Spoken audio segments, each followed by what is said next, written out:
Hello friend, welcome to my YouTube channel exquisite notes. ये video है भर्ती के बारे में है। रिक्रूटमेंट किस प्रकार से रिक्रूटमेंट का अर्थ एवं रिक्रूटमेंट की जो पद्धतियां हैं और प्रोसेस क्या क्या है उसके बारे में है ये वीडियो।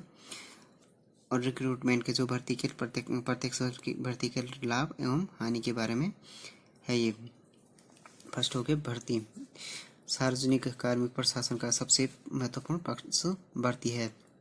सरकारी तंत्र की कार्यकुशलता और सेवाओं की गुणवत्ता भर्ती तंत्र की मजबूती पर निर्भर है।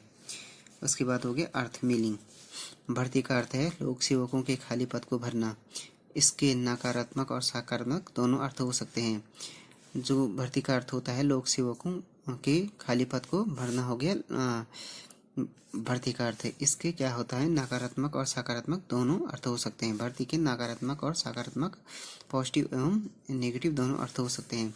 नकारात्मक तौर पर इसका लक्ष्य उन लोगों को निकालकर बाहर करना है जो सेवा के पदों के योग्य और उपयुक्त नहीं है। अतः नकारात्मक भर्ती के अभिप्राय निम्न है। एक तो हो गया राजनीतिक प्रभाव की समाप्ति, दूसरा हो गया पक्षपात की रोकथाम, थर्ड हो गया अनुपयुक्त लोगों को बाहर रखना। जो नकारात्मक भर्ती हो गया इसका लक्ष्य होता है उन लोगों को बाहर करना जो सेवाओं के पदों के योग्य और उपयुक्त नहीं है।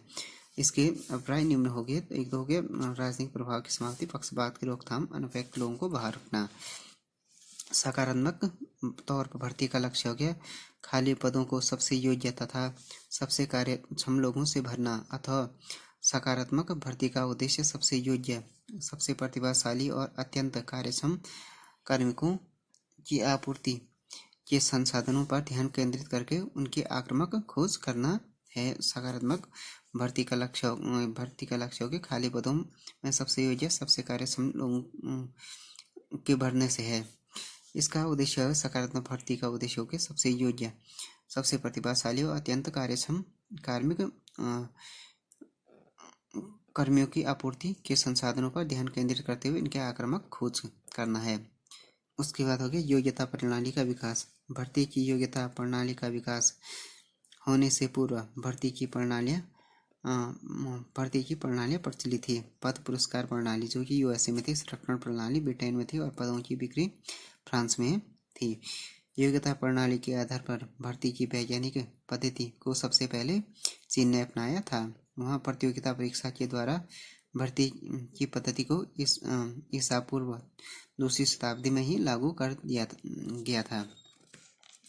आधुनिक काल में भर्ती की वैज्ञानिक प्रणाली का विकास सर्वप्रथम परसा में हुआ था। वहाँ खुली प्रतियोगिता परीक्षा के द्वारा भर्ती पद्धति 18वीं शताब्दी में स्थापित हो गई थी।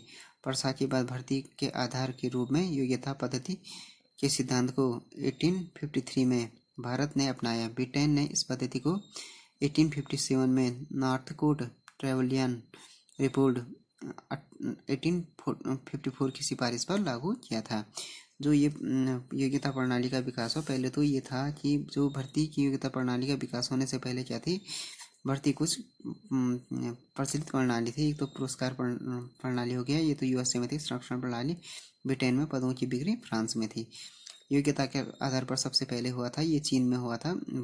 भर्ती की पद्धति सबसे पहले चीन में, जो कि ईसा से 2वीं शताब्दी पूर्व थी। आधुनिक में सबसे पहले हुआ था, इसका विकास हुआ था परसा में। उसके बाद भारत में हुआ था, भारत में इसका विकास हुआ था 18वीं शताब्दी 1853 में हुआ, अपनाया गया था भर्ती के आधार के रूप में। जो योग्यता पद्धति को भारत में 1853 में अपनाया गया था, जबकि ब्रिटेन में 1857 में। उसके बाद हो गया प्रोसेस। भर्ती की प्रक्रिया के चरणों कौन कौन से हैं और इसके क्रम निम्नलिखित हैं। फर्स्ट है चरण है पदों की मांग, अर्थात विभिन्न मंत्रालयों, विभागों तथा अन्य प्रशासनिक एजेंसियों से उनकी कार्मिक जरूरतों का पता लगाना। दूसरा हो गया शैक्षणिक, तकनीकी एवं व्यक्तिगत योग्यताओं और भर्ती नीति की अन्य शर्तों का निर्धारण। तीसरा हो गया आवेदन का विवरण। चौथा हो गया विभिन्न प्रकार के जनसंपर्कों के माध्यमों के द्वारा खाली पदों तथा परीक्षाओं के विज्ञापन की घोषणा। पांचवा हो गया आवेदन की जांच पड़ताल। छठा हो गया प्रार्थियों की योग्यताओं और क्षमताओं का निर्धारण करने के लिए परीक्षाएं संचालित करना। 7 हो गया प्रमाणीकरण। 8 हो गया चयन अथवा सरकार द्वारा उपयुक्त प्रत्याशियों में से चयन का कार्य। 9 हो गया नियुक्ति। 10 हो गया प्रोबेशन या परिवीक्षा, चुने और नियुक्त किए गए परीक्षार्थियों की सेवा में अस्थायी प्रवेश। परीक्षा काल में यदि प्रत्याशी का कार्य संतोषप्रद होता है उसकी सेवा का स्थायीकरण हो जाता है। उसके बाद हो गया स्थापन प्लेसमेंट, भर्ती हुई प्रत्याशी का सही काम पर नियुक्ति। उसके बाद हो गया अभिमुखन ओरिएंटेशन कहते हैं जिसे, अर्थात प्रत्याशी को संगठन, काम के वातावरण और कार्य पद्धतियों के बारे में परिचित कराने के लिए प्रशिक्षण कार्यक्रम के द्वारा सेवा में प्रवेश किया। उसके बाद हो गया भर्ती की पद्धतियाँ। भर्ती की दो पद्धतियों से की जाती है। भर्तियाँ 2 पद्धतियों से की जाती है। एक हो गया प्रत्यक्ष भर्ती बाहरी और अप्रत्यक्ष भर्ती भीतरी।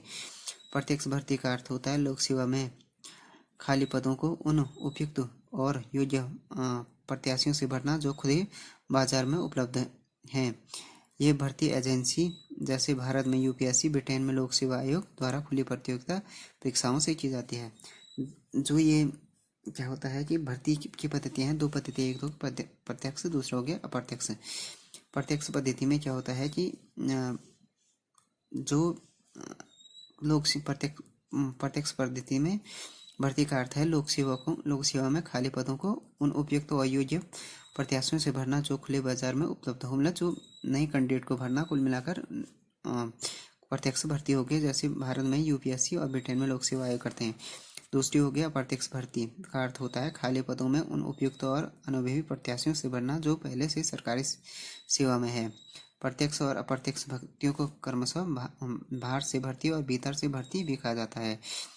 सही अर्थों में तो भर्ती पहली पद्धति से होती है, मतलब प्रत्यक्ष भर्ती से होती है, क्योंकि दूसरी पद्धति मतलब अप्रत्यक्ष भर्तियाँ क्या होती हैं, सिर्फ पदोन्नति अर्थात पदोन्नति द्वारा भर्ती होती है। अप्रत्यक्ष पद्धति कुल मिलाकर यह है कि ये पदोन्नति से होती है, जबकि असली है प्रत्यक्ष भर्ती के द्वारा ही क्या होता है, नए लोगों को मौका मिलता है सेवा में। अप्रत्यक्ष भर्तियों में केवल पदोन्नति मिलती है। उसके बाद हो गया प्रत्यक्ष भर्ती के लाभ। लोक सेवा में प्रवेश के लिए यह सभी योग्य व्यक्तियों को समान अवसर प्रदान करती है। प्रत्यक्ष भर्ती में क्या होता है कि प्रवेश के लिए यह सभी व्यक्तियों के लिए समान अवसर प्रदान करती है।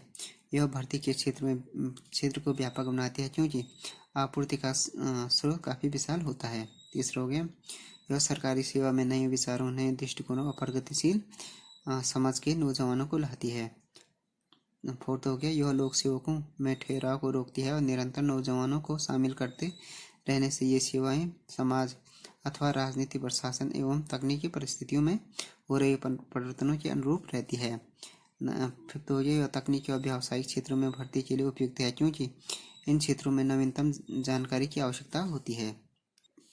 उसके बाद कुछ हानियाँ भी होती हैं प्रत्यक्ष भर्ती की। हो गया इनके द्वारा उन लोगों की भर्ती होती है जिसके प्रशासन का कोई अनुभव नहीं रहता है। नए लोगों को प्रशासन का कोई अनुभव नहीं रहता है, इसलिए इसकी एक हानि ये है प्रत्यक्ष भर्ती की। इसके लंबा और सघन प्रशिक्षण की आवश्यक हो जाता है जो महंगा होता है। दूसरा ये हो गया। तीसरा हानि हो गया इससे वरिष्ठ और अनुभवी कर्मचारियों में ईर्ष्या, जलन पैदा होती है क्योंकि वे युवा और अनुभवहीन लोगों के अधीन रख दिए जाते हैं। पांचवा हो गया यह उन कर्मचारियों को हतोत्साहित करती है जिनको पदोन्नति नहीं होती है, इससे अकुशलता बढ़ती है। उसके बाद हो गया कर्मचारी की योग्यता। कर्मचारियों की योग्यताएं होती हैं लोक सेवकों के लिए 2 प्रकार की योग्यताओं की आवश्यकता होती है। एक हो गया सामान्य योग्यता और दूसरी हो गई विशेष योग्यता। सामान्य योग्यता हो गया जैसे लोक सेवकों पर ही लागू होने वाली वो योग्यताएं निम्नलिखित हैं। सामान्य योग्यता एक होती है नागरिकता या नागरिकता की स्थिति। देश के सार्वजनिक पदों पर केवल देश के नागरिकों को ही नियुक्त किए जा सकते हैं। अगर किसी विदेशी की सेवा अपरिहार्य हो जाती है तो उसकी नियुक्ति केवल थोड़े समय के लिए की जाती है, परंतु भारत के सार्वजनिक पद नेपाली नागरिकों के लिए भी खुले हैं। क्या हो गया जैसे सामान्य योग्यताएं हो गई नागरिकता या नागरिकता की स्थिति। देश के सार्वजनिक पदों पर क्या होता है केवल सार्वजनिक पदों पर केवल नागरिकों की नियुक्ति होती है।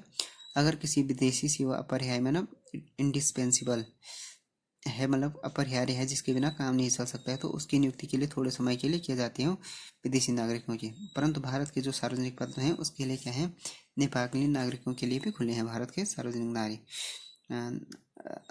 सार्वजनिक पद। आवासीय योग्यता का उद्देश्य लोक सेवकों में स्थानीय लोगों को रोजगार दिलाना है। यह योग्यता सर्वप्रथम यूएसए में निर्धारित की गई थी, अब भी जारी है। ये आवासीय योग्यता उसके लिए होता है कि जैसे लोकल लोगों को रोजगार दिलाने के लिए किया जाता है। ये लिंग, अभी हाल तक सरकारी सेवा में पुरुषों का एकाधिकार था। प्रशासनिक कार्यों के लिए महिलाओं को अनुपयुक्त समझा जाता था, लेकिन अधिकांश देशों में सरकारी सेवाओं में भर्ती के लिए लिंग आधारित योग्यता को समाप्त कर दिया है। पहले ये क्या था कि पुरुषों का एकाधिकार था सरकारी सेवाओं पर, प्रशासनिक कार्यों के लिए महिलाओं को अनुपयुक्त समझा जाता था। मगर आजकल इक्वालिटी का ज़माना है, तो इक्वालिटी की है, तो इसलिए अधिकांश सरकारी सेवाओं में भर्ती के लिए लिंग आधारित योग्यता को समाप्त कर दिया गया है। आयु संबंधी योग्यता के संबंध में दो भिन्न भिन्न परिपाटियां हैं। भारत और ब्रिटेन की लोक सेवाओं में 18 से 28 वर्ष के युवाओं को भर्ती किया जाता है। इसके विपरीत जो यूएसए में ये आयु सीमा कितना है, 18 से 45 वर्ष तक है। उसके बाद हो गया विशेष योग्यता। जो योग्यता सभी लोक सेवकों पर लागू नहीं होती है वे इस प्रकार हो गए, जैसे शैक्षणिक योग्यता। शैक्षणिक योग्यता के संबंध में दो भिन्न भिन्न परिपाटियां हैं। लोक सेवाओं में प्रवेश के लिए भारत और ब्रिटेन में निश्चित शैक्षणिक योग्यताएं तय की गई है। इसके विपरीत यूएसए में कोई शैक्षिक योग्यता तय नहीं है। शैक्षिक योग्यताएं भी अलग अलग है, जैसे भारत और ब्रिटेन में क्या है, निश्चित शैक्षिक योग्यता है इसके लिए, जबकि यूएसए में कोई शैक्षिक योग्यता तय नहीं की गई है। उसके बाद हो गया अनुभव। अमेरिका में अनुभव महत्वपूर्ण और अपेक्षित है, लेकिन भारत और ब्रिटेन में यह केवल वांछनीय योग्यता है। तकनीकी ज्ञान, यह योग्यता सभी देशों के इंजीनियरों, वैज्ञानिकों, सांख्यिकीविदों और अर्थशास्त्रियों, विधि विशेषज्ञों और लेखाकारों जैसे तकनीकियों को भरने के लिए आवश्यक है। तकनीकी ज्ञान केवल ये योग्यता सभी देशों के इंजीनियरों के लिए तकनीकी ज्ञान जरूरी है, वैज्ञानिकों के लिए, सांख्यिकीविदों के लिए, अर्थशास्त्रियों के लिए, विधि विशेषज्ञों के लिए, लेखाकारों जैसे तकनीकी को भरने के लिए ये आवश्यक है। उसके बाद हो गया व्यक्तिगत योग्यताएं। इसमें ईमानदारी, कार्यकारी क्षमता, ऊर्जा, चतुरता, गोपनीयता जैसे योग्यताएं आती हैं। तो फ्रेंड्स, ये वीडियो हो गया भर्ती का अर्थ के बारे में, सकारात्मक और नकारात्मक भर्ती के बारे में, योग्यता प्रणाली का विकास, प्रोसेस और भर्ती की पद्धतियाँ, प्रत्यक्ष और अप्रत्यक्ष भर्ती और भर्ती के लिए योग्यताएं, सामान्य और विशिष्ट योग्यता के बारे में हो गया video. Thanks for watching this video. If you like this video, please subscribe my channel and like, share and comment on this video.